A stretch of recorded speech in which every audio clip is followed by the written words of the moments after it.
امید ہے کہ آپ سب حضرات ٹھیک ٹھاک ہوں گے. آج تعداد کچھ کم ہے.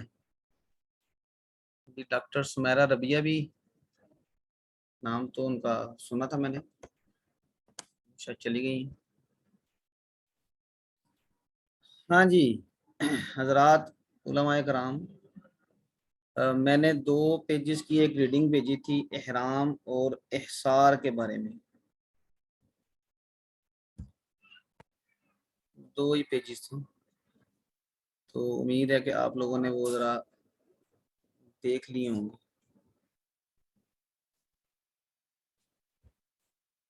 کوئی سوال اس حوالے سے کسی کا ہو تو بسم اللہ کریں.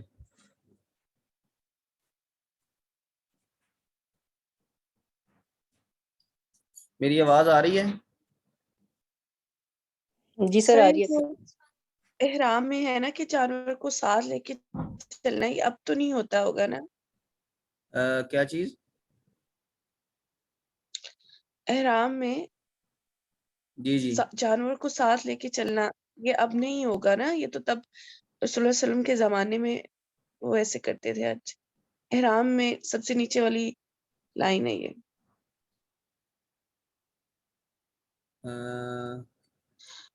نو سر احرام, جی احرام کے آداب سے اوپر ہے. اچھا, یہ قربانی کا جانور, ہاں جی یہ تو اس وقت ہی تھا کہ لوگ اپنا قربانی کا جانور ساتھ لے کر آتے تھے, لیکن اب تو یہاں سے وہ جمع کروا دیتے ہیں کہ یہاں وہاں جا کے خرید لیتے ہیں. ایسا اب نہیں ہو رہا. جی اور کوئی بات؟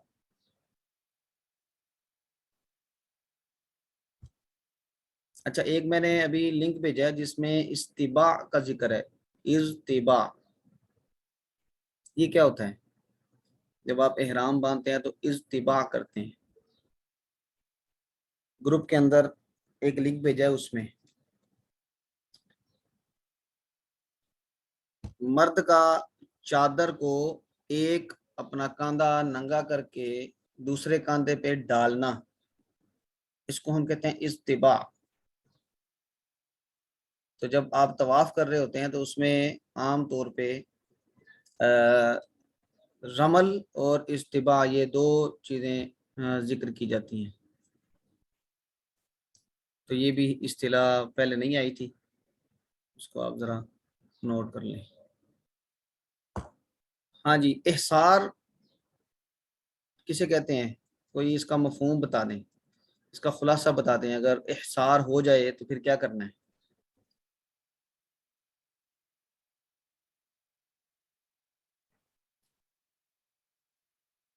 اچھا, میں نے آج پوچھا نہیں کہ کس کس نے یہ دیکھا ہے, ریز ہینڈ پہ. دیکھا تو سب نے ہوگا. احصار کسے کہتے ہیں؟ سر اگر کوئی مجبوری ہو گئی, کچھ ایسی سچویشن ہو گئی کہ جس میں اب حج کرنا پاسبل نہیں اور احرام پہن لیا ہوا ہے, تو اس کیفیت کو پھر احصار کہتے ہیں.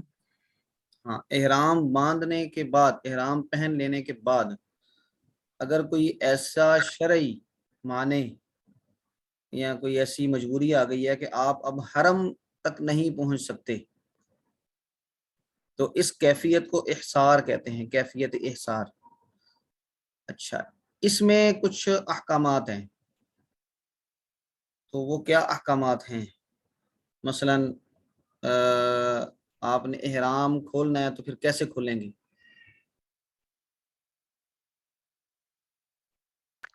کیا کرنا سر ضروری اپنا ہے؟ جی جی ہماری آپ بتا دیں. نہیں آپ بتاؤ. جی سر, جو قربانی کے جانور آپ کسی طرح وہاں بھجوا دیں اور اس کی قربانی کروا لیں, جب تک قربانی نہیں ہوگی تو آپ وہ اپنا احرام نہیں کھول سکتے.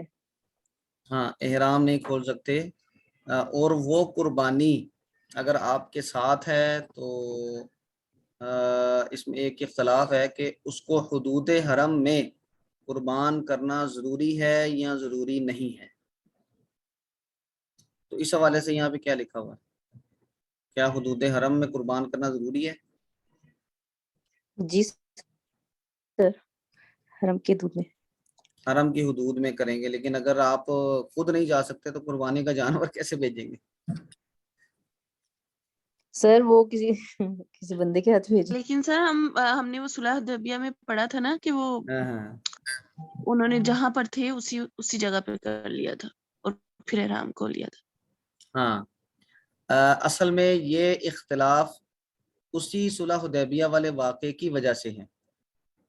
احناف کا موقف یہ ہے کہ آپ کو یہ جانور، قربانی کا جانور، یہ حدود حرم میں پہنچانا ضروری ہے، اور وہاں پہ قربان کریں گے تو آپ احرام کھول سکتے ہیں، اور اگر وہاں پہ نہیں پہنچے گا تو پھر آپ احرام نہیں کھول سکتے اس وقت تک جب تک کہ آپ وہاں پہ قربان نہ کر لیں.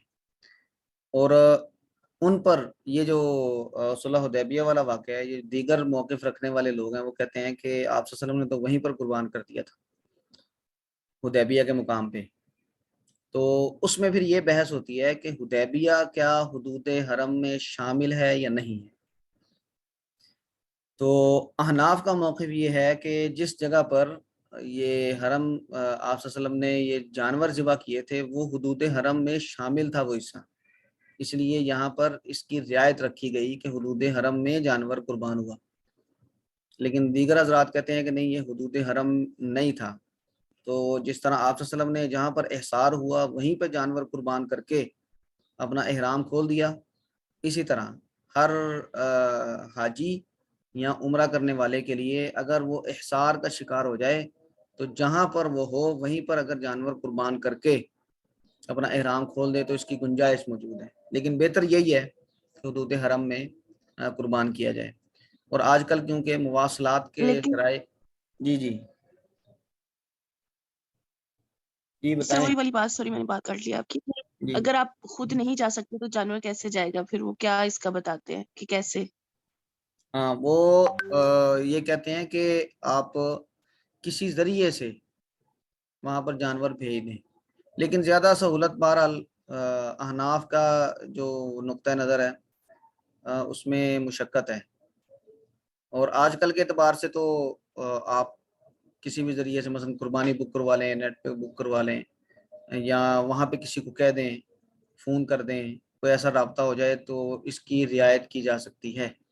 لیکن جہاں جب یہ مواصلات کے رابطے کے ذرائع اتنے ایڈوانس نہیں تھے تو اس وقت تو بہرحال یہ ایک مشقت تھی.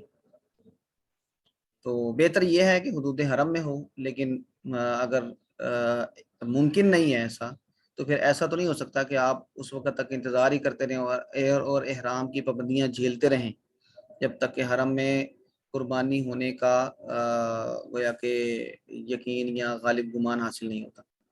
تو اس لیے اگر وہیں پہ کر دیں تو یہ بھی ٹھیک ہے. اچھا جی، اچھا یہاں پہ ایک اور چیز سر بھی. یہ جو یہ پیراگراف ہے اسی پیج پہ. جی جی کون سا؟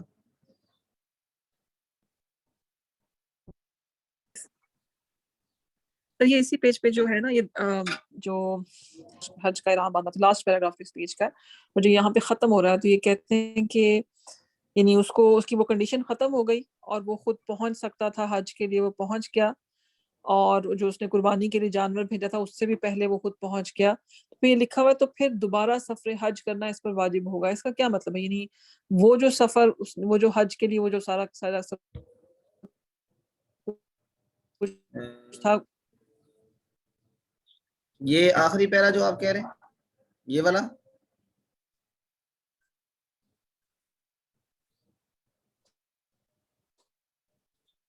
آپ کی آواز نہیں آ رہی.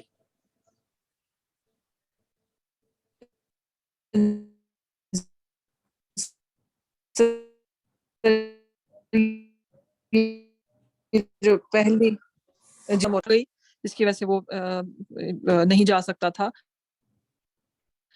اور اس نے جو جانور بھیجا تھا اس کے قربانی ہونے سے پہلے ہی وہ دوبارہ چلا گیا، پہنچ گیا، حرم پہنچ گیا. تو اس صورت میں انہوں نے لکھا ہوا ہے تو پھر دوبارہ سفر حج کرنا اس پر واجب ہوگا. اس کا کیا مطلب ہے؟ یعنی اس حج کے علاوہ ایک اور حج اس کو پھر کرنا پڑے گا؟ ہاں جی، اس سفر حج سے دوبارہ کرنا پڑے گا، کیونکہ جو پہلا سفر حج ہے وہ تو گویا کہ ایک طرح سے ختم ہو گیا اس کے قربانی بھیج دینے کی وجہ سے. یا قربانی کر کے احرام کھول دینے کی وجہ سے؟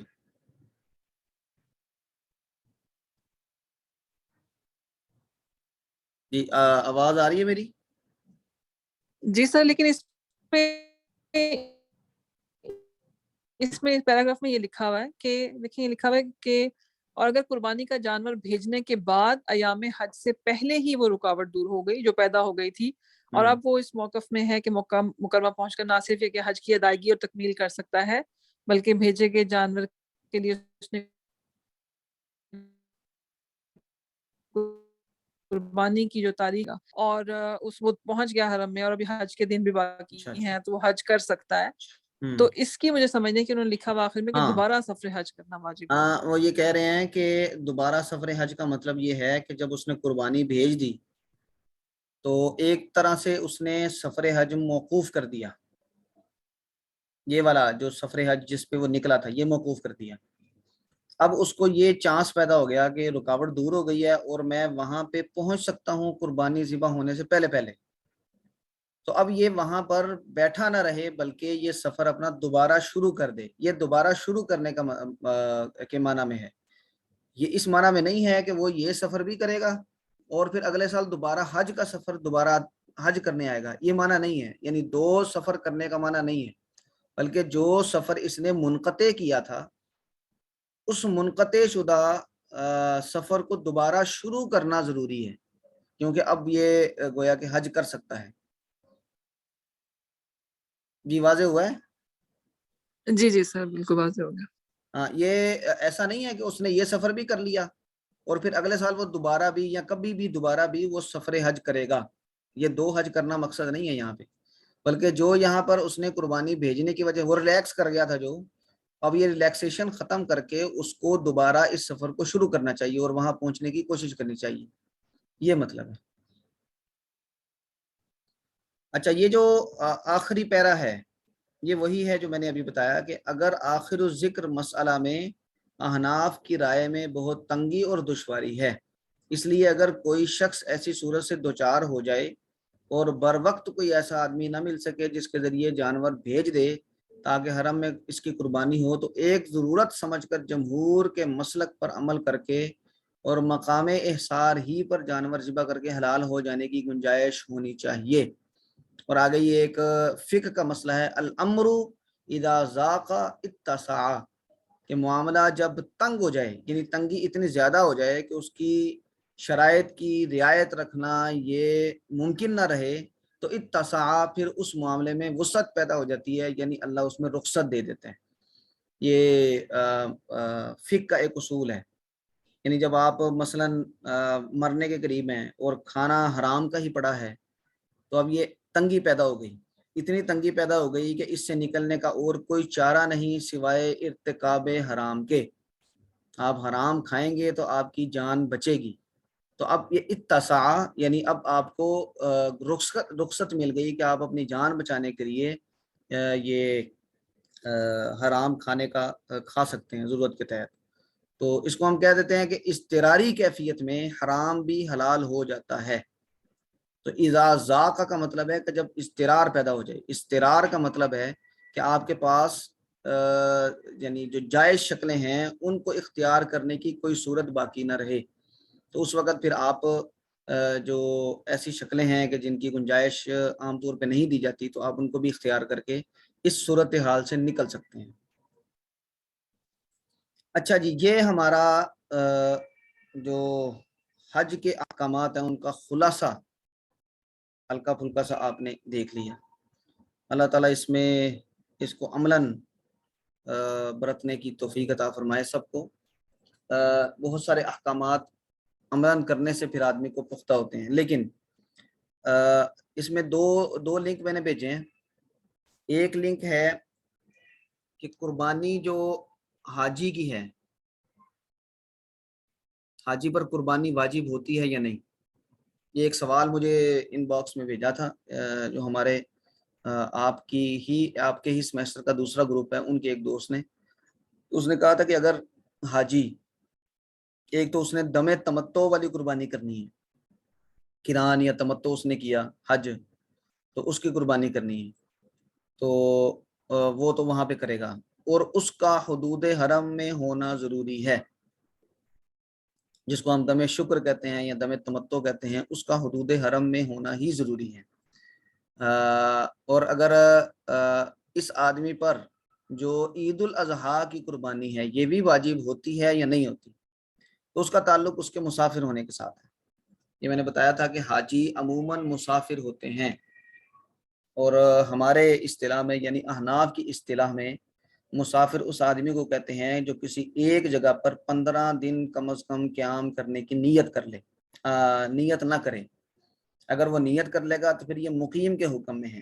اب اس پر جمعہ بھی واجب ہوگا، اس پر روزہ رکھنا بھی واجب ہوگا، اور اس پر قربانی بھی واجب ہوگی اگر وہ صاحب استطاعت ہے۔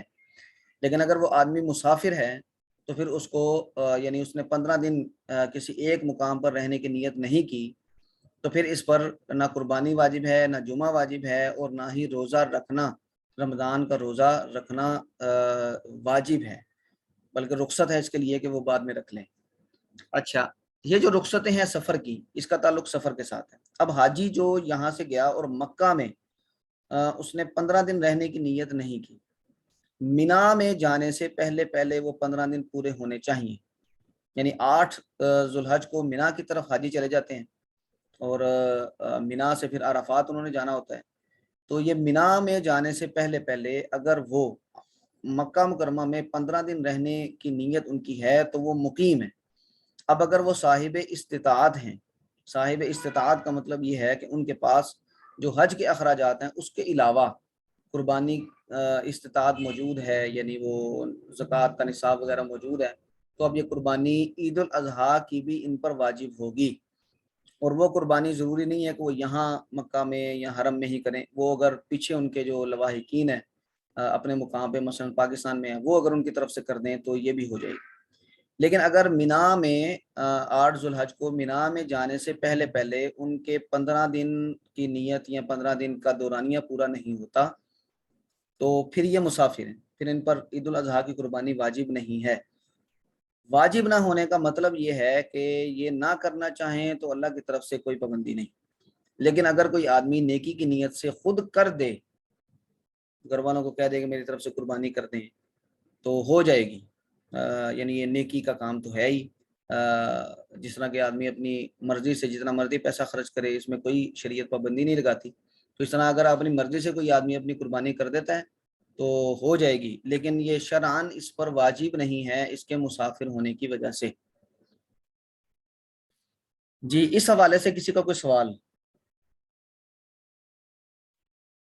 قربانی کے حوالے سے؟ چلیں، یہ بھی کلیئر ہوا۔ اب اس میں ایک اور میں نے لنک بھیجا ہے، آپ اس کو بھی جب فارغ ہوں تو ملاحظہ کر لیں۔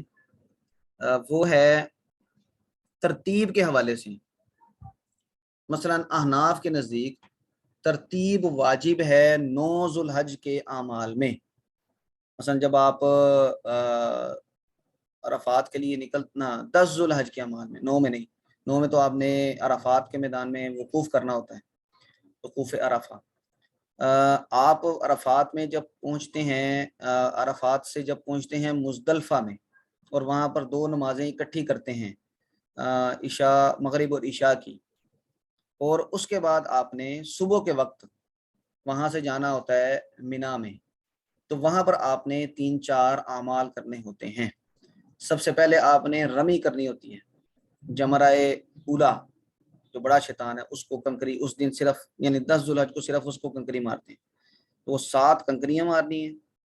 پھر قربانی کرنی ہے، قربانی کر کے پھر آپ نے حلق یا قصر کروانا ہے، یعنی سر منڈوانا ہے، بال کاٹنے ہیں۔ اس کے بعد پھر احرام کھولنا ہے، اور احرام کھولنے کے بعد آپ نے طواف زیارت کرنا ہے۔ یہ 5 اعمال ہیں۔ اب جب ہم خطبہ حجۃ الوداع آپ صلی اللہ علیہ وسلم نے جو حج کیا تھا اس میں اس کی جو تفصیلات پڑھیں تو احادیث میں یہ آتا ہے کہ کسی نے پوچھا کہ یا رسول اللہ میں نے حلق پہلے کر لیا اور قربانی بعد میں کی، تو آپ نے فرمایا لا حرج۔ کسی نے کہا کہ میں نے جو ہے قربانی پہلے کر لی اور رمی بعد میں کی، تو آپ نے فرمایا کہ لا حرج۔ ان احادیث سے جو صاحبین، صاحبین کسے کہتے ہیں؟ کسی کو معلوم ہے؟ جب ہم صاحبین کا لفظ بولتے ہیں فقہ میں تو کون مراد ہوتا ہے؟ سر آپ مجھے پیچھے سارا بتایا نا، آپ کی آواز ساری کٹ رہی تھی جب آپ نے پوچھا تھا کہ کسی نے کہا کہ میں نے پہلے وہ کر لیا ہے. اچھا اچھا ٹھیک ہے. یہ جو ترتیب میں نے 5 اعمال بتائے ہیں، ہاں میری آواز آ رہی ہے اب؟ جی سر اب کلیئر ہے. جب 10 ذوالحج کو جب آپ مینا میں پہنچتے ہیں عرفات مزدلفہ سے آپ مینا میں پہنچتے ہیں تو وہاں پر آپ نے 5 اعمال کرنے ہوتے ہیں. عام طور پہ 4 کہا جاتا ہے لیکن ہم 5 ذکر کر لیتے ہیں. سب سے پہلے آپ نے جو بڑا شیطان ہے جمرہ عقبہ، اس کو جمرہ اولا جسے کہتے ہیں، اس کو آپ نے کنکریاں مارنی ہوتی ہیں. اس کے بعد آپ نے قربانی کرنی ہے.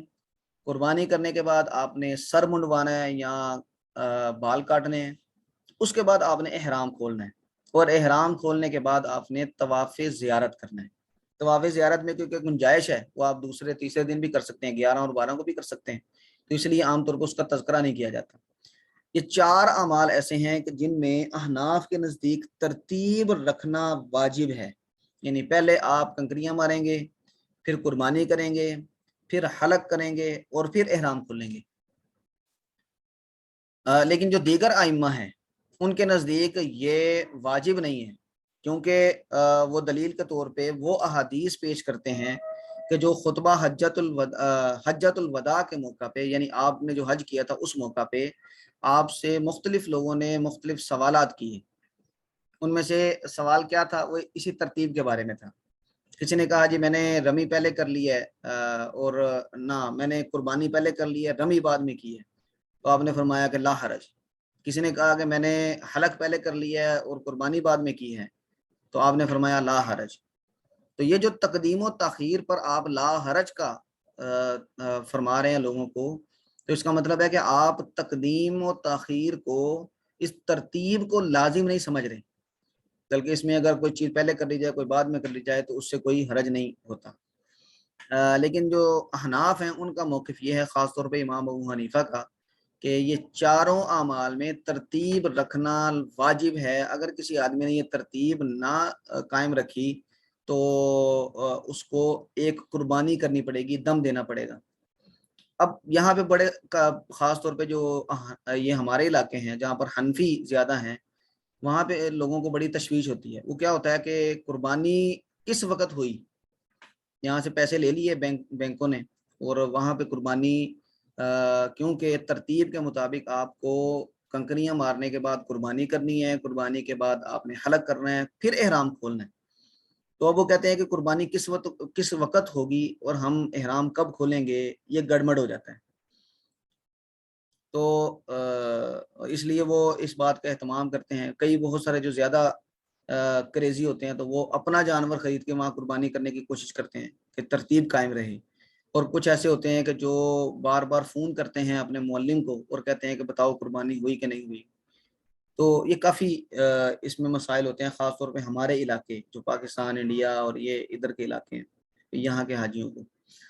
لیکن یہ جو موقف ہے یہ امام ابو حنیفہ کا اور جو دیگر ائمہ ہیں مثلا صاحبین اور ائمہ ثلاثہ.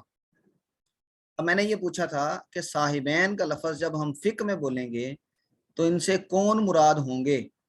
کسی کو معلوم ہے؟ صاحبین کا لفظ جب ہم، صاحبین کا مطلب 2 ساتھی، 2 دوست، جب ہم فقہ میں بولیں گے تو کون مراد ہوں گے؟ اچھا چلے میں بتا دیتا ہوں. صحابہ. نہیں یہ صحابہ، جی شبیر صاحب. حضور اکرم صلی اللہ علیہ وسلم کی بیٹیاں جن کے ساتھ بیائی گئیں، جن صحابہ کے ساتھ. نہیں وہ بھی نہیں ہے. یہ جب ہم فقہ میں، خاص طور پہ فقہ حنفی میں صاحبین کا لفظ بولیں گے تو اس سے امام ابو حنیفہ کے 2 شاگرد مراد ہوتے ہیں، امام محمد اور امام ابو یوسف. امام محمد اور امام ابو یوسف یہ 2 امام ابو حنیفہ کے شاگرد مراد ہوتے ہیں. تو جب ہم فقہ حنفی پڑھاتے ہیں تو ہم کہتے ہیں کہ امام ابو حنیفہ کا موقف اس معاملے میں یہ ہے اور صاحبین کا موقف یہ ہے. اس کا مطلب ہے کہ یہ دونوں شاگرد اپنے استاد سے اس معاملے میں اختلاف کر رہے ہیں. تو بسا اوقات ایسے ہوتا ہے کہ جو یہ صاحبین ہیں یعنی امام محمد اور امام ابو یوسف، یہ ان کا موقف یہ باقی ائمہ یعنی امام شافعی، امام احمد اور امام مالک کے موقف کی طرح کا ہوتا ہے. تو اس وقت ہم یہ کہتے ہیں کہ صاحبین اور ائمہ ثلاثہ ان کا موقف یہ ایک جیسا ہے. تو جب فقہ حنفی میں ہم صاحبین بولیں گے تو ان سے مراد امام محمد اور امام ابو یوسف ہوں گے.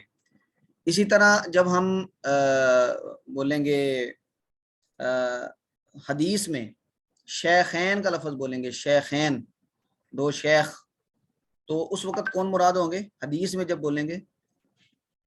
کسی کو اندازہ ہو؟ کیوں جی؟ حدیث پڑھتے ہوئے جب ہم بولتے ہیں شیخین کہ ہاں یہ حدیث ایسے ہے، تو شیخین کا تو مطلب امام بخاری اور امام جی جی امام بخاری آئیں گے اس میں. جی، ایک تو یہ ہو گئے. اور امام مسلم. ہاں امام مسلم، ٹھیک ہے. جو امام بخاری اور امام مسلم ہیں کیونکہ ان کی کتب یہ صحیح حدیثوں کے اعتبار سے یہ اعلیٰ درجے کی ہیں، یعنی انہوں نے جو احادیث اس میں نقل کی ہیں وہ صحت کے اعتبار سے بڑی اعلیٰ ہیں. تو اس لیے ہم جب حدیث کے فن میں شیخین کا لفظ بولیں گے تو اس سے مراد امام بخاری اور امام مسلم ہوں گے. اور جب فقہ حنفی پڑھاتے ہوئے ہم صاحبین کا لفظ بولیں گے تو اس سے مراد امام محمد اور امام ابو یوسف ہوں گے. یہ براہ راست امام ابو حنیفہ کے شاگرد ہیں. تو یہاں پر دو شاگرد مراد ہوں گے. اب یہاں اسی مسئلے میں، یہ ترتیب والے مسئلے میں، امام ابو حنیفہ کی رائے تو یہ ہے کہ ترتیب واجب ہے، لیکن جو انہی کے شاگرد ہیں دو صاحبین، حالانکہ وہ بھی حنفی ہیں، اصول وہی اختیار کرتے ہیں جو امام ابو حنیفہ کے ہیں، لیکن ان کی رائے یہ ہے کہ ترتیب واجب نہیں ہے. اس لیے اگر کسی نے ان 10 ذوالحج کے اعمال کو آگے پیچھے بھی کر دیا تو اس پر دم واجب نہیں ہوگا، کوئی قربانی اسے بطور جرمانے کے دینا ضروری نہیں ہوگا. تو یہ ترتیب کے حوالے سے یہ تھوڑی سی تفصیل ہے اس کی. اچھا جی، یہ دو میں نے لنک بھیجے تھے، آپ ذرا اس کو ایک دفعہ ملاحظہ کر لیں، چھوٹی چھوٹی 2-3 عبارتیں ہیں.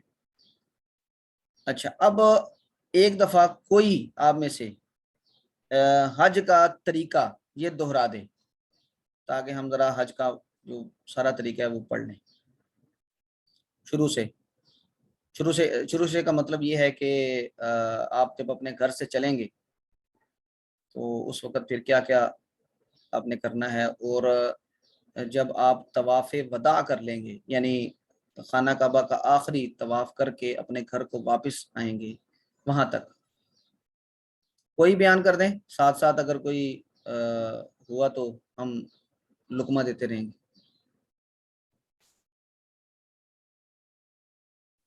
جی میں بتا دیتا ہوں.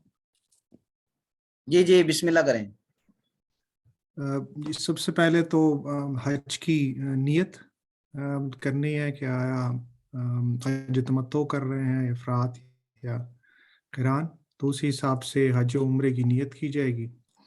اگر تمتع کر رہے ہیں تو پھر آپ کو احرام باندھنا ہوگا. جی غسل کر کے احرام باندھنے، اور اس کے بعد احرام باندھنے کے بعد آپ 2 رکعت نماز پڑھ کے اور تلبیہ جی جی کہا جاتا ہے. اور پھر جب آپ جب تلبیہ کہہ دیتے ہیں تو پھر احرام کی پابندیاں شروع ہو جاتی ہیں. جی احرام کی پابندیاں شروع ہو جاتی ہیں. احرام کی جو پابندیاں مختصراً بتا دیں کون کون سی ہیں. احرام کی حالت میں آپ شکار نہیں کر سکتے. احرام کی حالت میں آپ میاں بیوی کے جو تعلقات ہیں وہ نہیں کر سکتے. ناخن تراشنا نہیں کر سکتے. آپ خوشبو نہیں لگا سکتے. بال نہیں کاٹ سکتے. بال نہیں کاٹ سکتے. ٹھیک ہے، یہ احرام کی مختصر پابندیاں ہوگی.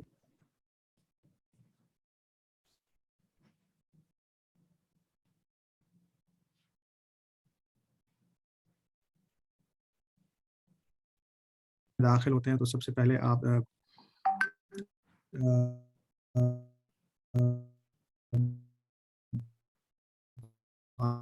جو قدم ہوئی ہے تو آپ اس کے بعد طواف کر کے عمرے کا پھر صحیح کر لیتے ہیں، اور اس کے بعد حلق یا قصر کر کے آپ احرام اتار دیتے ہیں عمرے کا۔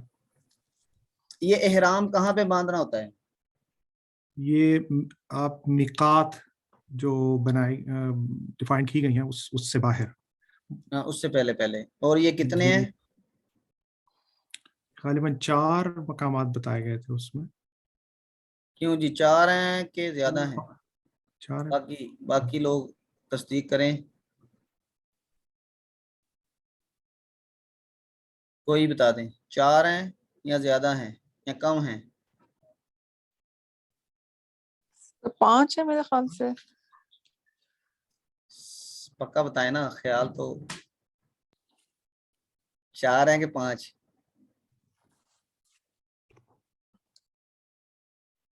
5 ہیں جی شبیر صاحب، 5 ہیں یہ۔ اچھا جی 5 ہیں، اور ایک مدینہ منورہ کا اور 4 باقی ارد گرد کے۔ جی ٹھیک ہے، آگے۔ اس کے بعد آپ جب حرم میں پہنچ جاتے ہیں آپ اپنا عمرہ ادا کر لیتے ہیں، جیسے میں نے کہا طواف، اس کے بعد تو آپ احرام کھول لیتے ہیں حلق کے بعد جی یا قصر کے بعد، اور اس کے بعد جب حج کے دن شروع ہوتے ہیں 8 ذی الحجہ سے پہلے آپ دوبارہ حج کی نیت کر کے آپ دوبارہ احرام باندھ لیتے ہیں حج کا۔ صحیح ہے۔ تو اس کے بعد حج جو 8 ذی الحجہ کو حج شروع ہوتا ہے، وہاں سے آپ نے پھر مینا جانا۔ جی 8 ذی الحج کو آپ نے مینا جانا ہے۔ جی 8 ذی الحج کو کیا نام دیا جاتا ہے؟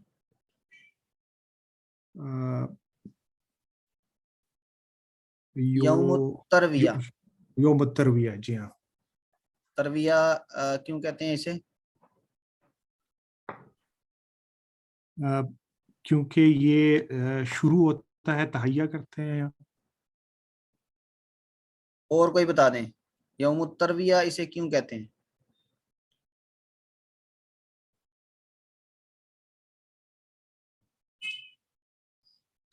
بتا دیں۔ ترویہ اصل میں کہتے ہیں سیراب کرنے کو، کیونکہ یہ تیاری کا دن ہوتا ہے، اور اس میں اس وقت لوگ اونٹوں کو یا اپنے جانوروں کو جس پر انہوں نے یہ سفر کرنا ہوتا تھا ان کو سیراب کرتے تھے، یعنی ان کو پانی شانی پلا لیا کرتے تھے، سامان تیار کر لیتے۔ تو اس لیے 8 تاریخ کو یوم الترویہ کہا جاتا ہے، یعنی سیرابی کا یا تیاری کا دن۔ جی شبیر صاحب۔ جی اس کے بعد آپ مینا میں آ جاتے ہیں۔ ہاں جی۔ اور مینا میں آپ پھر نمازیں ادا کرتے ہیں، ظہر، عصر، مغرب، عشاء اور 9 کی فجر۔ 9 کی فجر، ٹھیک ہو گیا۔ اور اس کے بعد آپ عرفہ کے لیے روانہ ہو جاتے ہیں۔ ٹھیک ہے۔ عرفہ میں آپ پھر وہاں پہ 9 ذی الحجہ کا دن، جس کو یوم عرفہ بھی کہتے ہیں، وہاں یہ گزارتے ہیں، اور وہاں پہ آپ پھر ظہر اور عصر کی قصر نمازیں پڑھتے ہیں، جمع بین الصلاتین کرتے ہیں۔ جی ہاں، تو ان دونوں کو ادا کرتے ہیں، اور مغرب کی نماز وہاں نہیں ادا کی جاتی، اور سورج غروب ہونے کے بعد آپ وہاں سے روانہ ہو جاتے ہیں مزدلفہ کی طرف۔ مزدلفہ کی طرف، ٹھیک ہے۔ جی مزدلفہ کو، ایک منٹ، مزدلفہ کو قرآن کریم میں کس نام سے پکارا گیا ہے؟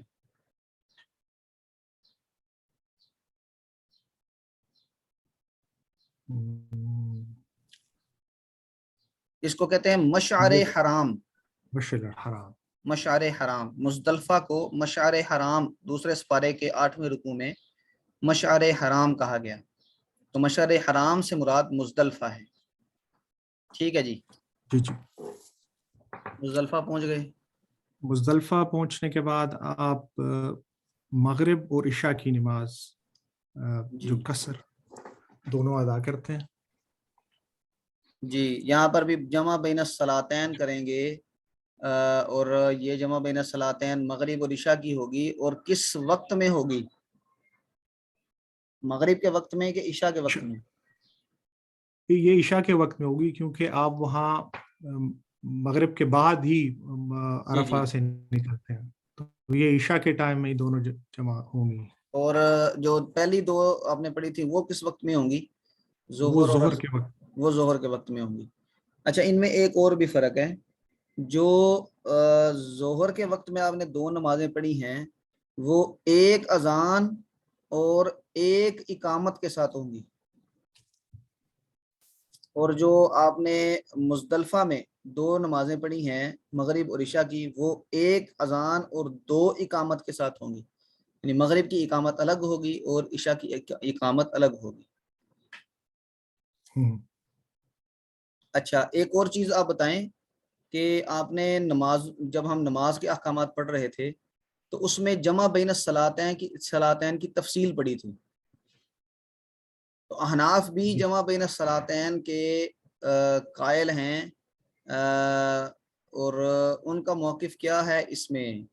اور یہ جو اس وقت ہم جمع بین الصلاتین کر رہے ہیں اس کے بارے میں ان کا موقف کیا ہے؟ اناف کا تو موقف یہی بتایا تھا کہ جمع کرنے آپ ایک نماز کو اس کے آخری وقت میں اور جی دوسری نماز کو اس کے پہلے وقت میں پڑھ لیں۔ اس کو کیا کہتے ہیں جمع؟ کون سی جمع؟ یہ تاخیر، نہیں جمع سوری، اس کو کیا کہتے ہیں؟ جمع سوری۔ سوری کا مطلب ہے کہ صورتاً تو جمع ہے، حقیقتاً جمع نہیں ہے۔ اور جو ایک نماز کے وقت میں دوسری نماز کو پڑھنا، اس کو کیا کہتے ہیں جمع؟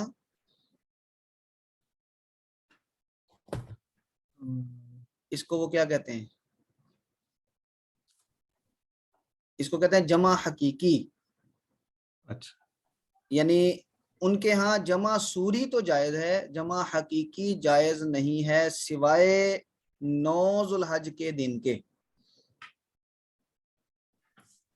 تو جمع حقیقی وہ صرف اس دن مانتے ہیں، یعنی 9 ذوالحج کو وہ کہتے ہیں کہ ظہر اور عصر میں، عصر ظہر کے وقت میں پڑھی جائے گی اور مغرب اور عشاء کی نماز عشاء کے وقت میں پڑھی جائے گی، مغرب یعنی عشاء کے وقت میں پڑھی جائے گی۔ وہ کہتے ہیں جمع حقیقی صرف یہاں پہ ہوگی، باقی سب جگہ پہ وہ جمع سوری مانتے ہیں۔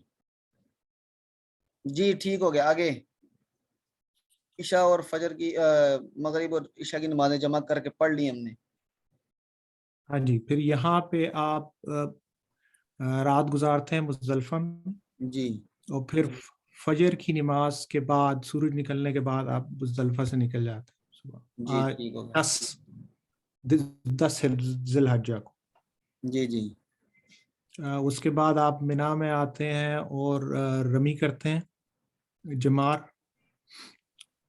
صرف ایک شیطان کی، جی اس کو کہتا ہے جمرہ اولا۔ جمرہ اولا۔ اچھا یہ کنکریاں کہاں سے لیں گے ہم ان کو مارنے کے لیے؟ زیادہ تر کچھ لوگوں کا موقف تو یہ ہے کہ آپ مزدلفہ سے ہی جمع کر دیں ان جی سب کو رات میں، لیکن شاید کچھ فقہا کی رائے اس میں یہ بھی ہے کہ وہاں پہ ہی جمع کرنا اس کو ضروری نہیں ہے، کوئی سنت بھی نہیں ہے، جی تو آپ کہیں سے بھی لے سکتے ہیں۔ ہاں جی، یہ یعنی بہتر یہ ہے کہ مزدلفہ سے جمع کر لیں، سہولت اس میں ہے، لیکن کنکری مارنی ہے وہ کہیں سے بھی ہو، کنکر ہو صحیح، زمین کی کبیر کی کوئی چیز ہو، ہاں آپ اسی وقت جو کنکر لوگ مار رہے ہوتے ہیں ان کو اٹھا کے دوبارہ ماریں گے تو یہ درست نہیں ہے۔ کنکر آپ اپنے ساتھ لے کر آئیں، وہ چاہے کہیں سے بھی آپ لے لیں۔ مزدلفہ سے عام طور پہ وہ لوگ جمع کر لیتے ہیں کنکریاں گن کے، 50-60 جتنی بھی کرنی ہوتی ہیں۔ ٹھیک ہے جی، آپ نے سب سے پہلے وہ جمرہ اولا کی رمی کی، پھر جی پھر اس کے بعد آپ صرف اس دن ایک ہی شیطان کی رمی کرنی ہوتی ہے، اس کے بعد آپ آ کے تو جو ابھی آپ نے 3 ترتیب کا اصول بتایا اس میں کہ سب سے پہلے جو ہے تو آپ قربانی، اور پھر اس کے بعد حلق یا قصر، جی اور اس کے بعد آپ احرام اتار دیتے ہیں، جی اور پھر آپ طواف زیارت کے لیے مکہ چلے جاتے ہیں۔ اچھا یہ مکہ میں طواف زیارت کے لیے 10 ذوالحج کو جانا ضروری ہے یا آگے پیچھے بھی کیا جا سکتا ہے؟ اب ریڈنگ میں میرے خیال سے تھا کہ اگر کسی وجہ سے نہ کیا جا سکے تو آپ دوسرے دن بھی کر سکتے ہیں، حج کے ایام کے دوران کر سکتے ہیں۔ جی جی 11 اور 12 یہ 2 دن بھی کر سکتے ہیں اگر آپ کسی وجہ سے نہیں جا سکے، لیکن افضل 10 ذوالحج کو ہی بس ہے۔ کسی رش کی وجہ سے یا کسی اور مجبوری کی وجہ سے اگر آپ 10 کو نہیں گئے تو پھر 11 یا 12 کو بھی طواف زیارت کیا جا سکتا ہے۔ جی جی اب یہ آپ کا 10 ذوالحج کے اعمال مکمل ہوئے۔ اچھا جی یہاں اب پہ آپ جب آپ نے احرام کھول دیا، جی آپ جی نے ریڈنگ میں دیکھا ہوگا جی جی حلق یا قصر کروا کے آپ نے احرام کھول دیا، اب باقی جی ساری جی پابندیاں ختم ہو گئی سوائے ایک پابندی کے جو طواف زیارت کے بعد ختم ہوگی، وہ جی کون جی سی پابندی ہے؟ وہ ازدواجی تعلق۔ جی جی ازدواجی تعلقات آپ طواف زیارت کے بعد یعنی ان کی گنجائش اجازت مل جاتی ہے۔ طواف زیارت سے پہلے پہلے باقی یعنی سلا ہوا کپڑا پہننا یا شکار کرنا، خوشبو لگانا، بال کٹوانا وغیرہ یہ سب پابندیاں ختم ہو گئیں، صرف ازدواجی تعلقات آپ کام نہیں کر سکتے جب تک کہ آپ طواف زیارت نہ کر لیں۔ ٹھیک ہے جی آگے 11 کو 11 کو آپ واپس منا آ جاتے ہیں اور پھر زوال آفتاب کے بعد آپ نے تینوں شیطانوں کو، اولا اور اس کے بعد 2 اور درمیانی اور چھوٹے شیطان جس کو کہتے ہیں، جی جی اس کے لیے ان کو کنکریاں بار بار ساتھ ساتھ کنکریاں مارنی، جی اور اس کے بعد آپ واپس منا آ جاتے ہیں 11 کو۔ 12 کو آپ دوبارہ یہی ترتیب دوبارہ رمی کرتے ہیں، جی تو 12 کو آپ کے پاس اگر آپ واپس آنا چاہیں مکہ تو آپ آ سکتے ہیں غروب جی آفتاب سے پہلے غالباً، جی جی جی تو آپ کا حج مکمل ہو جائے گا۔ لیکن اگر آپ غروب آفتاب کے بعد وہیں پہ ہیں تو پھر آپ کو 13 ذی الحج کو بھی تینوں شیطانوں کو رمی کر کے پھر مکہ واپس آئیں گے تو آپ کا حج مکمل ہو جائے گا۔ مکمل اور ہو اس کے جائے گا۔ بعد اس کے بعد آپ اگر جب واپس اپنے شہر یا ملک جائیں گے تو آپ طواف وداع کریں گے۔ طواف وداع کریں گے، ٹھیک ہو گیا۔ یہ ہمارا حج کے اعمال مکمل ہوئے۔ اچھا اس میں کچھ چیزیں ہیں کہ جو ہم کہتے ہیں کہ لازمی ہیں، اگر ان میں سے کوئی رہ جائے تو حج نہیں ہوتا، تو ان میں سب سے اہم چیز کون سی ہے؟ اس میں وقوف عرفہ، وقوف عرفہ یہ سب سے اہم ہے۔ اس کے علاوہ جو 2-3 چیزیں بڑی یعنی تاکید سے کہی جاتی ہیں، ان کو واجب بھی کہا جاتا ہے، وہ کون کون سی ہیں؟ ایک تو احرام ہے، جی صفا مروہ کے درمیان سعی ہاں اور وہ رمی جمار جی جی اور پھر جو حلق کرواتے ہیں، الگ اور ہے طواف صدر جو ہوتا ہے طواف زیارت، یہ جی۔ جو یہ وقوف مزدلفہ، جی جی یہ وقوف بھی لکھا ہوا تھا کہ وہ واجبات میں سے ہے، وقوف مزدلفہ۔ جی جی یہ بھی واجبات میں سے ہے۔ اصل میں یہ جو ترتیب ہے جو ہمیں فرائض یا واجبات یا آداب یا سنن کی بتائی جاتی ہے، ایک دفعہ شاید ہم نے پہلے بھی بات کی تھی، اصل میں تو یہ جو ہم نے ابھی طریقہ بتایا ایک سیکوینس کے ساتھ ہونا تو یہ چاہیے، لیکن اگر کسی وجہ سے اس میں کوئی گڑبڑ ہو جائے تو وہ گڑبڑ کیسے درست کرنی ہے، یہ سب تقسیم اعمال کی یہ اس وجہ سے ہوتی ہے، پھر وہ دیکھتے ہیں کہ کس پہ زیادہ زور ہے اس کو واجب کر دیتے ہیں، اور جس میں ذرا گنجائش موجود ہے تو اس کو آپ سنن میں یا آداب میں شامل کر دیتے ہیں۔ تو جس چیز کو لازماً مناسک حج کا حصہ ہونا چاہیے ان کو واجب کہا جاتا ہے، اس میں احرام بھی ہے، اس میں مزدلفہ میں قیام بھی ہے، اسی طرح یہ جو طواف زیارت ہے، قربانی ہے، حلق ہے وغیرہ وغیرہ، یہ سب چیزیں اس میں شامل ہوتی ہیں۔ اچھا جی یہ ہمارا حج کے جو مختصر ہم نے احکامات